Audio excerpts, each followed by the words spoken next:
Taikant gydymą tiek breketų, tiek kapų sistemomis yra siekiama to paties rezultato, tačiau skiriasi priemonė bei metodika. Breketų ar kapų pasirinkimas priklauso nuo dviejų pagrindinių aspektų. Visų pirma, nuo klinikinės situacijos. Yra tam tikrų situacijų, kurios efektyviau ir lengviau sprendžiamos su breketais, taip pat yra tokių situacijų, kurioms labiau tinkamas gydymas kapomis.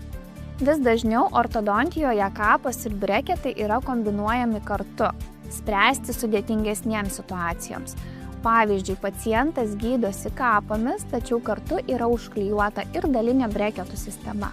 Ar taikoma skeletinė atrama ortodontiniais mini implantais, siekiant išgauti greitesnį ir efektyvesnį gydymo rezultatą. Kitas aspektas, nuo kurio priklauso gydymo būdo pasirinkimas, yra paciento pageidavimai, motyvacija bei asmeninės savybės. Turime įvertinti, kaip dažnai pacientas gali atvykti į vizitus, kokie jo mitybos įpročiai, dantų valymo įgūdžiai, gyvenimo būdas. Gydantis breketais neišvengiamai turime sudėtingesnę ir apsunkintą burnos higieną.